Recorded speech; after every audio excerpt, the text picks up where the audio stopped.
हरिओम. आज शुक्रवार 21 ऑगस्ट 2026. सद्गुरू ब्रह्मचैतन्य गोंदवलेकर महाराज यांच्या प्रवचनाचा आजचा हा भाग. सुख स्वतःवरच अवलंबून आहे. ऐकूया त्यांचे विचार. सुखाचा उगम आपल्यातच आहे. ते जगाकडून मिळत नसतं. मनुष्य जगाकडून सुख मिळवण्याचा प्रयत्न करतो, पण ते त्याला मिळत नाही. याचं कारण असं की सुख बाहेरून मिळवायचं नसून स्वतःकडून मिळवायचं असतं. आपण आहोत तिथपर्यंत जग आहे अशा अर्थाची म्हण आहे. जगाचं अस्तित्व आपल्या अस्तित्वावर अवलंबून असतं. समजा आपल्या घरात विजेचे दिवे आहेत, ते बटन दाबल्यावर लागतात. पण जर का विजेच्या उगमाच्याच ठिकाणी बिघाड झाला तर घरातलं बटन दाबून दिवे लागणार नाहीत. फार काय, पण घरातील दिव्याची दुरुस्ती करण्याचा प्रयत्न केला तरी मूळ ठिकाणच्या बिघाडाची दुरुस्ती होईपर्यंत काही उपयोग होत नाही. त्याप्रमाणे आपल्या स्वतःमध्येच सुधारणा झाल्याशिवाय बाहेरून सुख मिळणार नाही.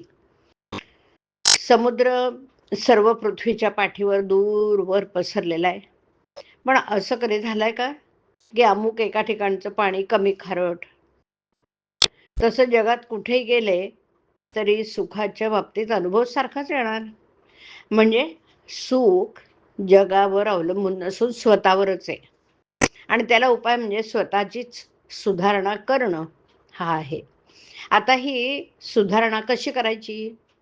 ईश्वराने मनुष्याला बरं वाईट जाणण्याची बुद्धी दिली. ती इतर प्राण्यांना नाही.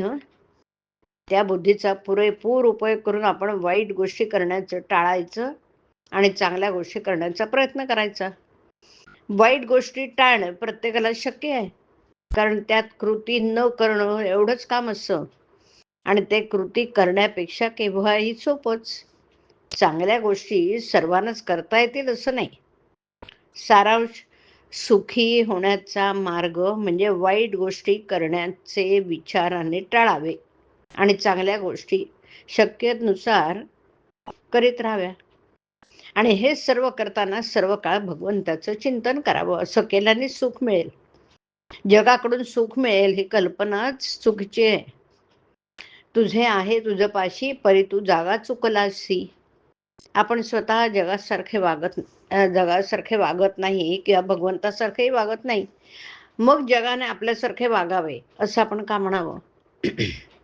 गीतेमध्ये भगवान सांगतात की मन हे मीच आहे. भगवंता वाचून मनाची तयारी होणार नाही, म्हणून आपण भगवंताला घट्ट धरावं आणि मग समाधानात राहावं. भगवंताचे सदा सर्व काळ स्मरण ठेवावं आणि वृत्ती स्थिर राखावी. वृत्ती स्थिर झाली की त्याच्या मागोमाग समाधान येतच येतं. आपल्याला हव्या त्या गोष्टी देण्यामध्ये भगवंताची खरी कृपा नसून असेल त्या परिस्थितीमध्ये आपलं समाधान टिकणं ही त्याची खरी कृपा आहे. हरिओम. हरिओम तत्सत. हरिओम.